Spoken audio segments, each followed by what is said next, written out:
Selamat pagi Bapak Ibu, Oma Opa dan saudara-saudari terkasih dalam Kristus.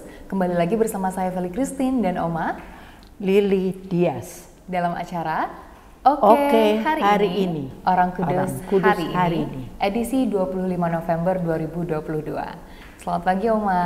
Selamat pagi Feli. Apa kabar ini Oma? Sudah lama nggak ngobrol ya?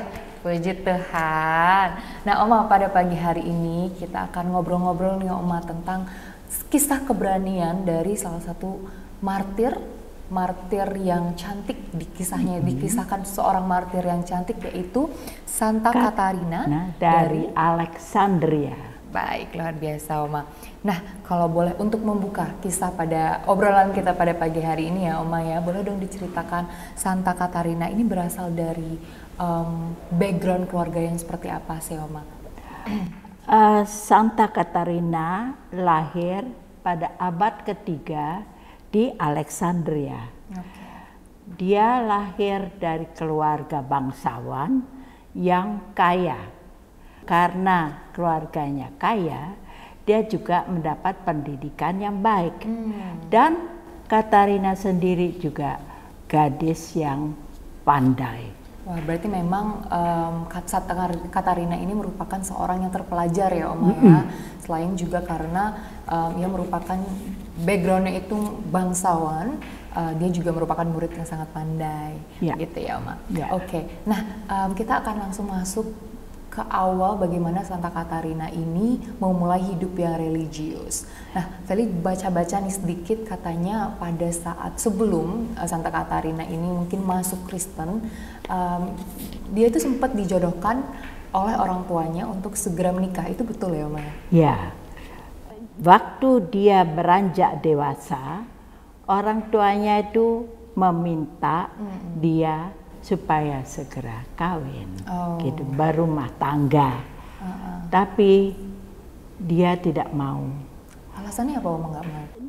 Dia katakan, saya mau dengan lelaki yang lebih pandai, yang lebih dewasa, dan lebih dalam segalanya lebih daripada dia.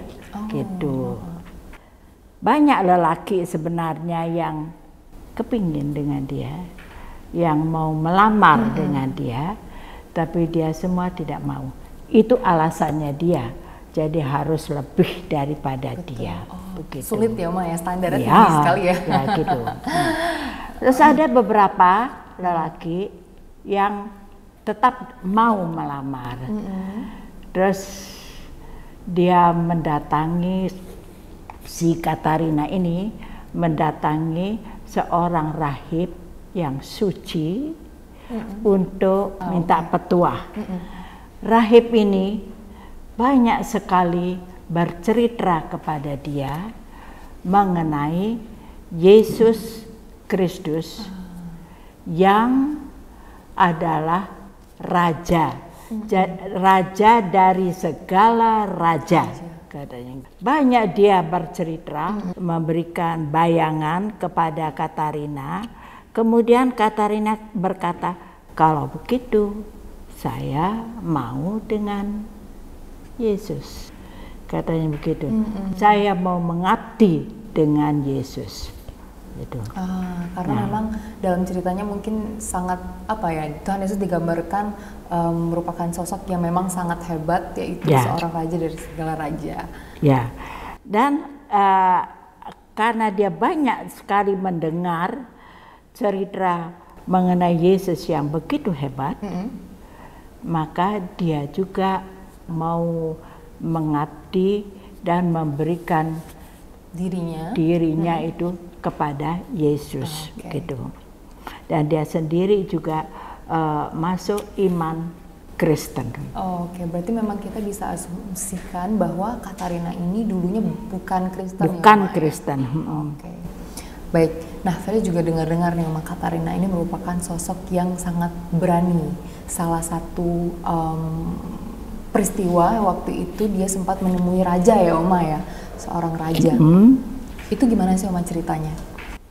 Tadi saya katakan dia mengabdikan memberikan jiwanya itu kepada Yesus. Dia mau mengikuti Yesus sehingga dia masuk Kristen, dan harta-hartanya itu dia bagi-bagikan kepada orang miskin. Begitu.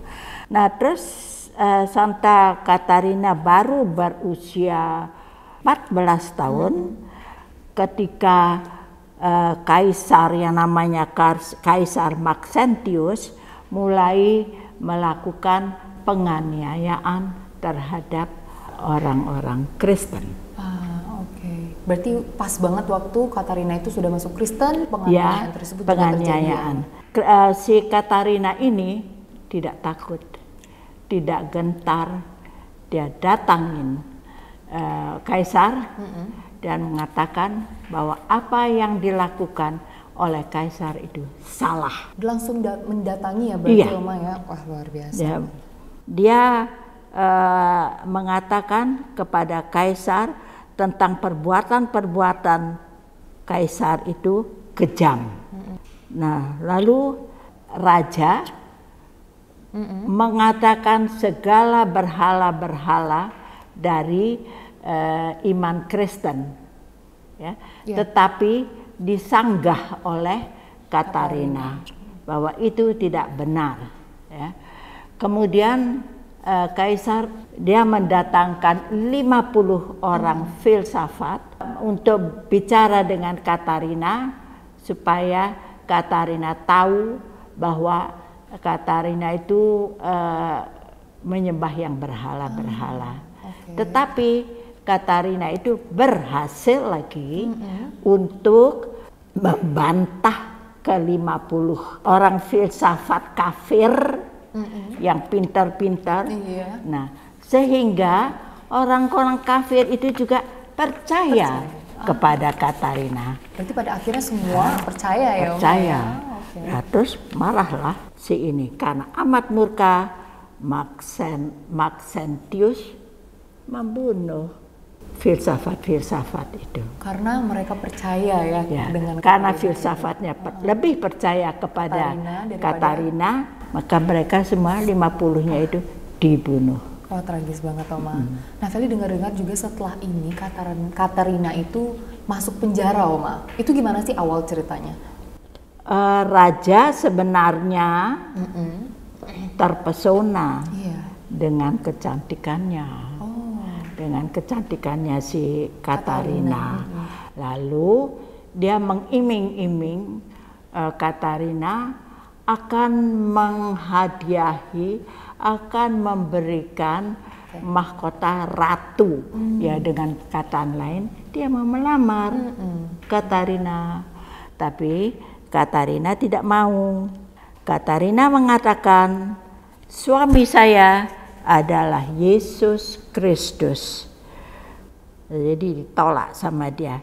Kepada Yesus Kristus saya mempersembahkan diri saya, kesucian saya. Begitu. Tidak mau. Dia nggak mau. Marah. Masuklah dia, dicambuk, dimasukkan ke penjara. Selama di dalam penjara banyak orang datang mengunjungi dia, kepingin melihat siapa sih itu Katarina itu, kepingin mendengarkan lagi apa cerita-ceritanya itu. Di antara orang-orang yang banyak datang, ada juga istrinya kaisar. Oh, berarti istrinya kaisar juga ikut mengunjungi, Oma? Ikut mengunjungi. Terus ada juga seorang pejabat dari istana yang ke sana. Dan ada juga 20 pasukan menjaga istana itu juga ikut ke sana. Tetapi Katarina tetap tidak mau. Pada awalnya mereka hanya penasaran dan ingin mendengar gadis Kristen yang menakjubkan ini berbicara. Tapi setelah bertemu dengan Katarina, mereka semua tobat. Bertobat dan menjadi Kristen. sekali dari mereka yang percaya dengan Katarina dan berakhir menjadi Kristen. Nah, walaupun seperti itu Oma, tapi Bang Feli ketahui bahwa akhir hidup dari Katarina ini sangat tragis ya Oma ya? Ya, jadi begitu marahnya si kaisar, dia dimasukkan ke penjara dan dihukum. Hukumannya dia hukuman mati dengan cara dilindas pakai roda yang lebar dan berduri. Hanya saja pada waktu rodanya itu mau berjalan, tiba-tiba rodanya itu terbelah menjadi dua dan hancur berantakan. Jadi nggak jadi mati. Nggak jadi mati ya pada saat itu. Karena itu, karena dia tidak mati, maka dia diberi hukuman penggal leher. Tetap tragis ya Oma ujung-ujungnya ya, walaupun seperti itu. Akhirnya menemui ajal dengan dipenggal kepalanya. Pada waktu itu masyarakat di Timur Tengah ada mitos yang mengatakan bahwa sesudah kematiannya Katarina, para malaikat mengambil jenazahnya dan membawanya ke puncak Gunung Sinai, di mana di abad ke-6 Kaisar Justinus mendirikan biara yang indah dan sampai saat ini disebut Biara Santa Katarina Gunung Sinai. Dikasih nama begitu. Berarti memang untuk mengenang Santa Katarina sendiri ya? Sampai sekarang masih terkenal. Gereja utama di biara itu dibangun antara tahun 548 dengan 565. Dan biara itu menjadi tempat persinggahan, tempat ziarah dari orang-orang agama Kristen dan orang-orang dari timur dan barat. Sampai hari ini merupakan warisan seni dan arsitektur dari kebudayaan Kristen. Merupakan sejarah tapi juga warisan seni ya, Oma ya? Dari Kaisar Justinus. Oke, luar biasa. Begitulah. Sungguh kisah yang tentunya sangat berani namun tragis ya Oma ya, diakhiri dengan kematian Katarina yang harus dihukum mati padahal ia hanya mempertahankan imannya ya Oma ya. Betul sekali. Tapi memang waktu itu Kaisar Maxentius itu memang kejam, anti, dan mereka semua kan dibunuh gitu. Betul. Dari sini tentunya kita bisa banyak sekali hal-hal yang dapat dipetik ya Oma ya dari sosok seorang Santa Katarina, seperti bagaimana untuk selalu berani walaupun di sekitar kita itu menjadi takut, di sekitar kita itu cemas. Nah, kita itu jangan seperti itu karena kita memiliki Tuhan Yesus yang senantiasa akan melindungi kita ya Oma ya. Iya, betul. Ya, semoga di zaman sekarang tidak ada lagi itu penganiayaannya. Betul sekali, karena kan di zaman yang sudah maju ini yang kami semua harapkan itu adalah damai ya Oma ya tentunya. Dan semoga juga umat beragama, umat yang berbeda suku, berbeda ras itu bisa hidup dalam damai, hidup dalam tenang, gak ada lagi penganiayaan, gak ada lagi rasa iri, dan gak ada lagi rasa benci ya Oma ya. Betul. Wah, luar biasa sekali Oma. Terima kasih banyak sudah ngobrol-ngobrol dengan Feli pada hari ini. Dan Bapak Ibu, Oma Opa, dan saudara-saudari terkasih dalam Kristus, itulah dia kisah dari Santa Katarina. Nah, sebelum Feli tutup acara pada hari ini, marilah kita berdoa ya Oma. Ya. Dalam nama Bapa dan Putra dan Roh Kudus. Amin. Santa Katarina, doakanlah kami. Kemuliaan kepada Bapa dan Putra dan Roh Kudus, seperti pada permulaan, kemuliaan sekarang selalu dan sepanjang segala abad. Amin. Dalam nama Bapa dan Putra dan Roh Kudus. Amin. Sekali lagi terima kasih Oma sudah datang di acara Oke hari ini. Dan nantikan video-video kami berikutnya. Sampai jumpa di acara Oke hari ini, Orang Kudus hari ini selanjutnya.